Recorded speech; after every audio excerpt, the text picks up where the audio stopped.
A zona rural brasileira perdeu 4.300.000 moradores nos últimos 12 anos. Já as zonas urbanas ganharam 16.600.000 habitantes. É o que mostram os dados do Censo 2022, recém-divulgados pelo IBGE. Atualmente, 87 em cada 100 brasileiros, num total de 117.500.000 pessoas, vivem em áreas urbanas. Eram 84,6% em 2010. E 14 em cada 100, somando 25 milhões e meio de habitantes atualmente, vivem em áreas rurais. O percentual beirava 16% no censo de 2010. Análise por região mostra que o Centro-Oeste registrou o maior crescimento urbano. Entre as cidades, a liderança é de São Paulo, seguida de Manaus. Segundo o IBGE, os principais fatores que explicam a queda no campo e a alta da população nas cidades são a migração, as mudanças nas taxas de fecundidade e os avanços na coleta dos dados. Da Rádio 2, Milena Abreu. A Câmara de Vereadores de Nova Friburgo, no estado do Rio, atingiu o mais alto nível de transparência depois de conquistar a primeira colocação da região serrana e a 8ª do estado no ano passado. O Legislativo friburguense subiu ao nível diamante no ranking Radar da Transparência Pública divulgado pela Associação dos Tribunais de Contas, a Tricom, e pelo Tribunal de Contas da União, o TCU. Entre mais de 11 mil instituições avaliadas, contemplando avaliações dos poderes executivo e legislativo, a Câmara Municipal foi a 20ª colocada em todo o Brasil e líder no estado do Rio de Janeiro. Ela obteve um percentual total de 99,51%. A variação do índice subiu mais de 17% em relação ao ano passado, quando atingiu um nível elevado em transparência. A Casa Legislativa friburguense alcançou os 100% de itens atendidos, dentre eles os de acessibilidade, contratos, convênios e transparência, despesa diárias e informação prioritárias. Da Global Serviços Comerciais, Gilvan Costa. Aquecimento global aumenta a mortalidade de pessoas com mais de 65 anos. É o que afirma o relatório anual sobre os impactos das mudanças climáticas na saúde. O documento é elaborado pela principal revista médica britânica, a The Lancet. De acordo com o estudo, a vida e a saúde da população vão sofrer consequências de secas, inundações e até perdas econômicas da crise climática. Participaram da pesquisa 122 cientistas de 57 instituições. Eles analisaram cerca de 50 indicadores.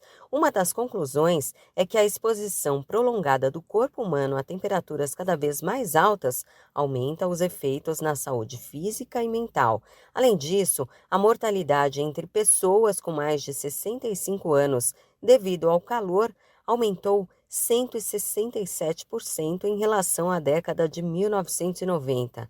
Sem o aumento das temperaturas causado pelas emissões de gases do efeito estufa, essa taxa ficaria em 65%, de acordo com cálculos dos cientistas. Da Rádio 2, Fabiola Altran. Preços cobrados nos supermercados aumentam. Pesquisa da Associação Brasileira do Setor, a Abras, aponta alta de 0,9% na média em setembro, na comparação com agosto. Com isso, encher o carrinho com os itens principais custava em torno de R$ 739. Destaque para o café torrado e moído, que ficou 4% mais caro. A falta do produto, que puxa os preços para cima, é um problema mundial, consequência, entre outras coisas, do clima ruim em importantes produtores, como o Brasil, castigado pela seca, e o Vietnã. Destaque ainda para o aumento de itens como os cortes traseiros de carne e o sal. Já produtos como cebola, tomate e batata ficaram mais baratos. O movimento de queda em vários desses casos tem relação com a melhora do clima e das condições das plantações, o que fez a oferta de mercadoria aumentar. Da Rádio 2, Humberto Ferretti. Essa é a hora, não tem tempo a perder. Com os cursos de conclusão acelerada da Faculdade UniBF, agora vai. Graduação a partir de 1 ano e meio e pós-graduação a partir de 4 meses. São mais de 1.200 cursos de ensino à distância, para dar a virada que a sua carreira precisa. E o melhor, parcelas que cabem no seu bolso. UniBF é para quem não tem tempo a perder. Acelera, agora vai. Informação UniBF 22 99951 0907. Novembro é o mês em que as empresas devem pagar a primeira parcela do 13º salário dos funcionários contratados em regime CLT. O prazo para o pagamento da primeira metade do abono termina no dia 30 deste mês. O salário extra é integral para quem está na empresa há mais de um ano e proporcional para os trabalhadores que foram contratados ao longo de 2024. Eles recebem de acordo com o número de meses trabalhados. Nessa primeira parcela, os funcionários devem receber uma quantia equivalente à metade da remuneração mensal, sem nenhum desconto. Já a segunda metade, que deve ser paga também obrigatoriamente até 20 de dezembro, vem com os descontos de INSS e imposto de renda, se for o caso. De acordo com cálculos do DIEESE, o pagamento do 13º salário este ano tem potencial para injetar 321 bilhões e 400 milhões de reais na economia brasileira. Atualmente, cerca de 92 milhões e 200 mil trabalhadores do mercado formal e empregados domésticos com carteira assinada, além de beneficiários e aposentados do INSS que já receberam, têm direito ao salário extra no Brasil. Este ano, o pagamento médio, segundo os cálculos do DIEESE, chega a R$ 3.096,78 por pessoa. Da Rádio 2, Milena Abreu. A fase final do programa de reflorestamento do estado do Rio de Janeiro, Florestas do Amanhã, que vai promover o plantio de mais de 330 mil mudas de espécies nativas da Mata Atlântica, começou às vésperas do encontro dos chefes de Estado das Nações do G20. O evento realizado na capital vai reunir as principais economias do mundo para debater temas ambientais e sociais. A nova fase do programa de reflorestamento foi iniciada pelo secretário estadual do Ambiente e Sustentabilidade, Bernardo Rossi, que plantou uma muda de pau-brasil em uma área de preservação no município vizinho de Cachoeiras de Macacu, que integra o Parque Estadual dos Três Picos. O Floresta do Amanhã é visto como um dos maiores programas de reflorestamento da mata nativa. Ele possui a missão de chegar a 40% da área original. Para o próximo ano, está programado um financiamento de quase 14 milhões de reais em parceria com o Banco Nacional de Desenvolvimento Econômico e Social, o BNDES, para o plantio de 1.000 hectares, área 5 vezes maior do que recebeu mudas este ano. Da Global Serviços Comerciais, Gilvan Costa. Um estudo realizado no Brasil encontrou inseticida em sangue materno e cordão umbilical de recém-nascidos. A pesquisa é de especialistas da Universidade Federal do Rio de Janeiro. Os pesquisadores analisaram amostras de sangue de mulheres da maternidade escola da instituição. Eles detectaram níveis de DDE, que é um subproduto do inseticida DDT, em 22% delas. Além disso, identificaram a substância em 16% das amostras de cordão umbilical. O detalhe é que esse inseticida foi proibido no Brasil há 30 anos. Ao todo, foram analisadas 139 amostras de sangue materno e 116 de sangue do cordão umbilical.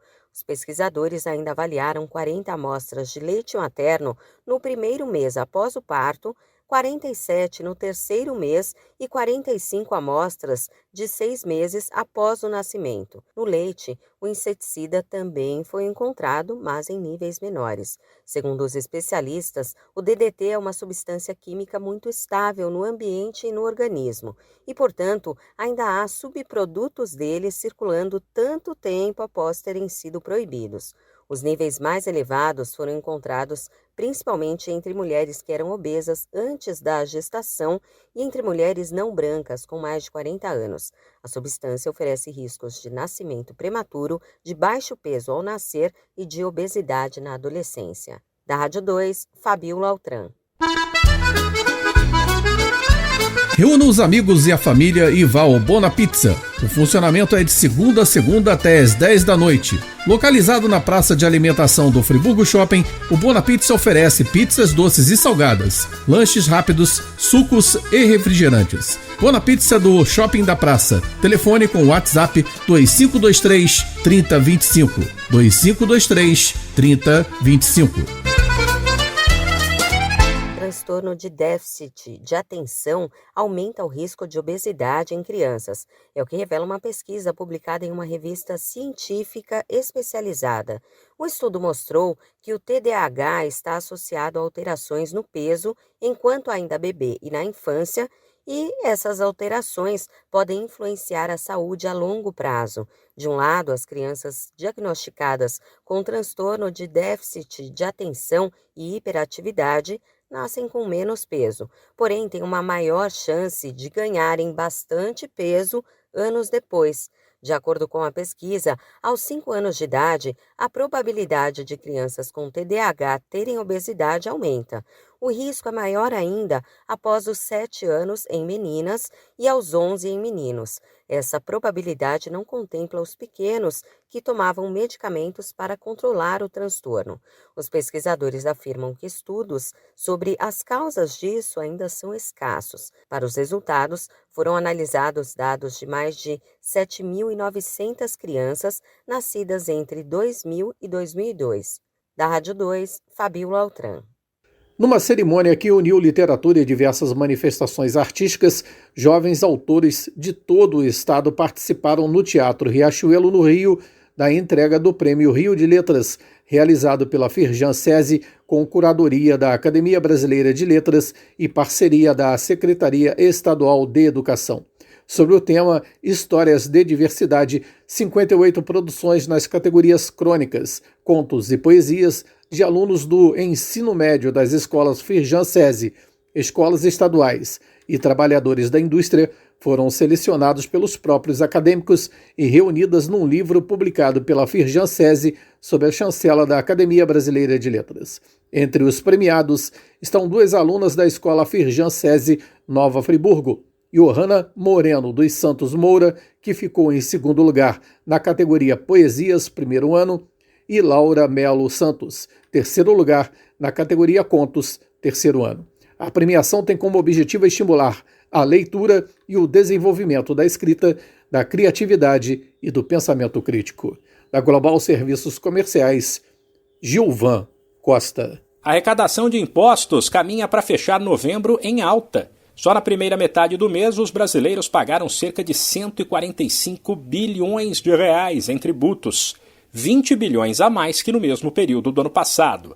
Dá para dizer que, em média, cada cidadão mandou para os cofres de municípios, estados e União quase R$ 700 reais entre 1º e 15 de novembro.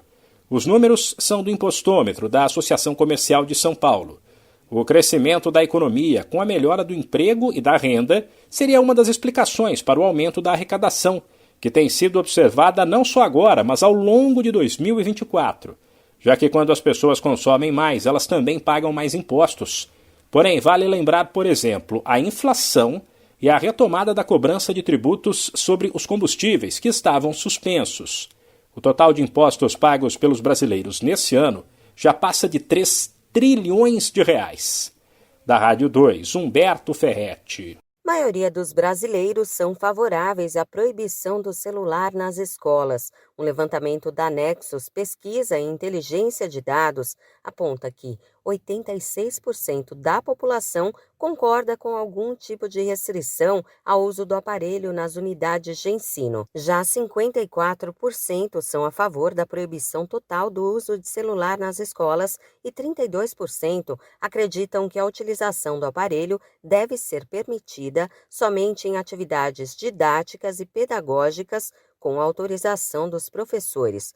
Os contrários a qualquer tipo de restrição totalizam 14%. Para a pesquisa, foram entrevistadas 2.010 pessoas com idade a partir de 16 anos nas 27 unidades da federação. O levantamento foi realizado entre os dias 22 e 27 de outubro deste ano. Ele apontou também que pessoas com idade entre 16 e 24 anos são as que mais apoiam a proibição. Da Rádio 2, Fabiola Altran. Sobradinho Restaurante Grill e Pizza. Há mais de 20 anos na Avenida Alberto Braune 98, centro de Nova Friburgo. Refeições deliciosas de segunda a sábado, com atendimento especial para empresas. Destaques: prato executivo com guaravita grátis e self-service com churrasco. No fim do dia, pizzas artesanais com massa de aipim. Pagamento por cartões ou Pix. Peça pelo WhatsApp 22 997 652 003. Sobradinho Restaurante Grill e Pizza. Tradição e sabor no seu dia.